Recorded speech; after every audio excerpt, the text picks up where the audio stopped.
कहते हैं साहित्य समाज का दर्पण होता है और फिल्में साहित्य की सर्वोत्कृष्ट विधा।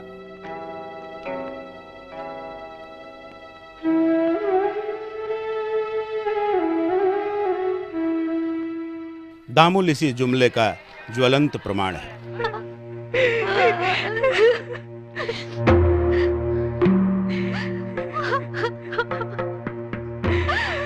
जिस संजीदगी से दामुल ने तब के बिहारी समाज को उकेरा वो काबिले तारीफ है।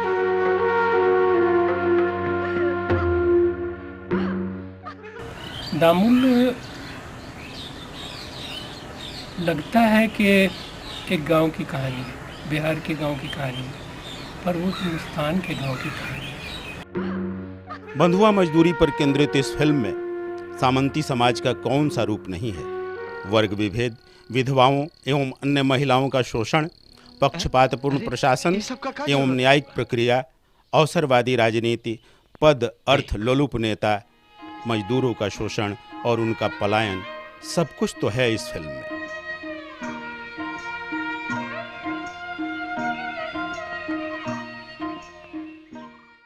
दामुल 25 साल पहले बनी थी और मैं जिस समाज को बिलोंग करता हूँ, जिस गांव से आता हूँ, जिस तरह की प्रथाएं मैंने देखी थी, जिस तरह का चलन देखा था, वो अपने फिल्मों में उतारना चाहता था। और शैवाल की काल सूत्र कहानी उनसे दोस्ती होने के बाद मैंने पढ़ी और मुझे ऐसा लगा कि इसमें वो संभावनाएं हैं। और फिर उसकी पटकथा पर काम हुआ और प्रेरणा यही थी कि एक सच्ची फिल्म सच्चे तरह से बनाई जाए।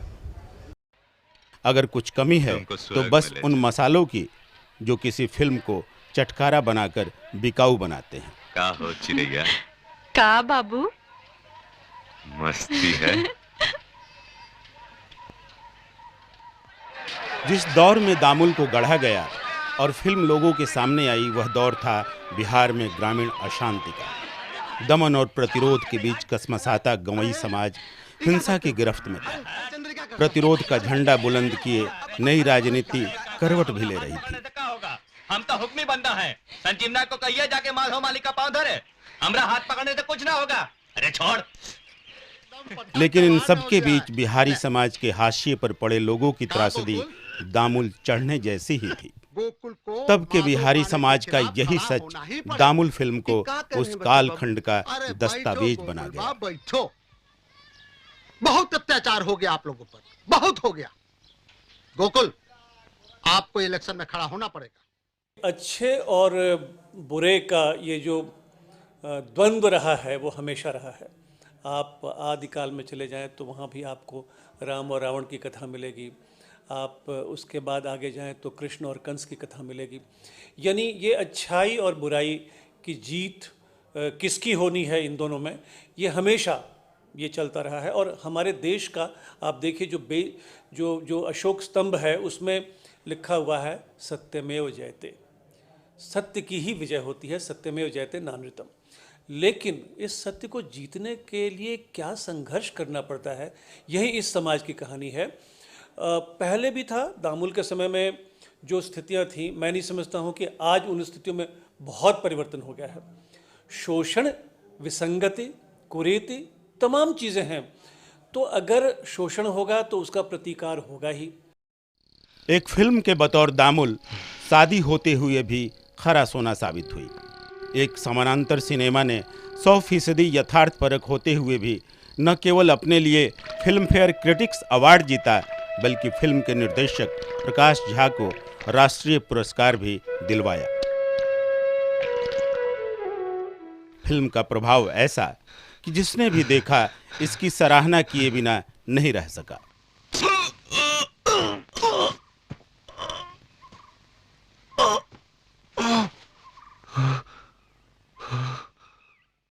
फिल्म की स्क्रिप्ट कमाल की स्क्रिप्ट थी, कमाल के डायलॉग थे कि वाह वाह वाह वाह। आई थिंक शैवाल, if I am not mistaken, mister शैवाल ने वो स्क्रिप्ट लिखी थी और डायलॉग वाह वाह वाह, क्या तेवर है, क्या तेवर है उसका, वाह वाह, आफरीन। कहते हैं कि सिनेमा के सुविख्यात निर्माता निर्देशक ऋषिकेश मुखर्जी ने जब यह फिल्म देखी तो रो पड़े। इस फिल्म के निर्देशक से मुखातिब होने की बेचैनी में लगभग चीख उठे। किसने ये फिल्म बनाई है? बाकी तो बस इतिहास है।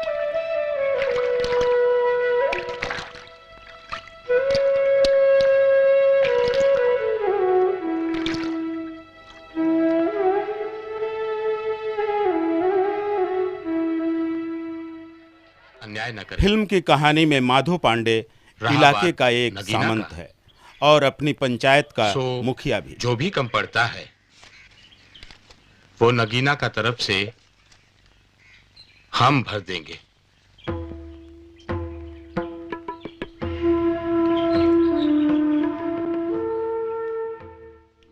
उसके कुकृत्यों से पूरी दलित बस्ती थर्राती है। वो न केवल बेवा महात्माइन की असमत लूटता है बल्कि उसकी 20 बीघा जमीन भी जोत लेता है।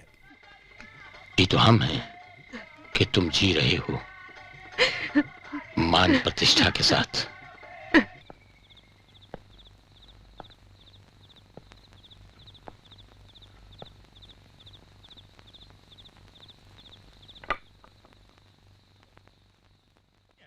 पंचायत चुनाव में उसकी जीत की इबारत भी डंडे के जोर पर लिखी जाती है। ऐसा भी नहीं है कि उस गांव में माधो पांडे की बेजा हरकतों का विरोध करने वालों की कमी है। भाई चंदन, भैया, भाई ई का कर रहे हो? भैया तनी हमरा बात मानो। भाई अरे भैया जा मालिक से बोल। भैया माधो पांडे की रसूख से शाश्वत डाह करने वाला मुट्ठी भर राजपूत समाज अपने नेता बच्चा बाबू की अगुवाई में हमेशा विरोध का बिगुल फूंकता रहता है। बच्चा बाबू के विरोध की भी अपनी राजनीति नहीं देंगे। तुम होते तो पानी जैसे छलका देते अपना खून, लेकिन मगर गोकुल हमारा कैंडिडेट है, हम खड़ा किए हैं उसको। तो उससे क्या हुआ? चमार राजपूत हो जाएगा। दलितों के रहनुमा बन रहे बच्चा बाबू दरअसल स्वयं मुखिया बनना चाहते हैं। इस तरह अपने राजनीतिक स्वार्थ की आग में दोनों मिलकर पूरी की पूरी दलित बस्ती को स्वाहा कर डालते हैं।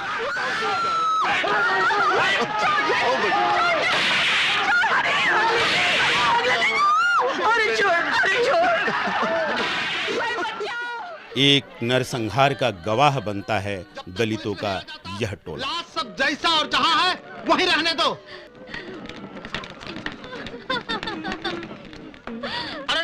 और विद्रोही संजीवन राम इनके षड्यंत्र का शिकार होकर चढ़ जाता है दामुल पर। सजा मिलनी चाहिए। अतः अदालत मुजरिम संजीवन राम को मृत्युदंड की सजा देती है। पर संजीवन राम की बेवा इस त्रासदी को पचा नहीं पाती और विद्रोहिणी का रूप धरकर कर देती है माधो पांडे का संहार।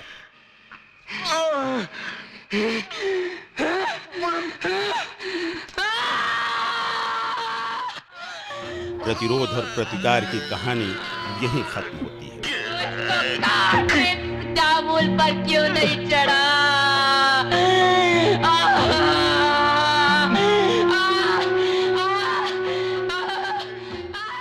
आज दामुल के 25 वर्षों बाद बिहारी समाज विकास के नए फलक पर उड़ने को बेकरार है, लेकिन विषमतामूलक समाज में दामुल के बीज तत्व आज भी मौजूद हैं।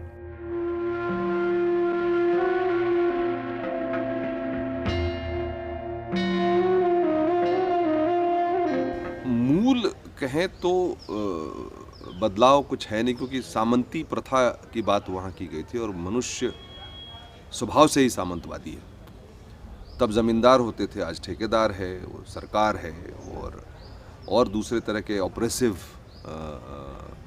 जो है वो प्रथाएं चल पड़ी हैं, चाहे वो धर्म के जरिए हो, चाहे वो करप्शन के जरिए हो। तो सही मायने में कहें तो बदलाव कुछ खास आया नहीं, उसके रूप बदल गए हैं।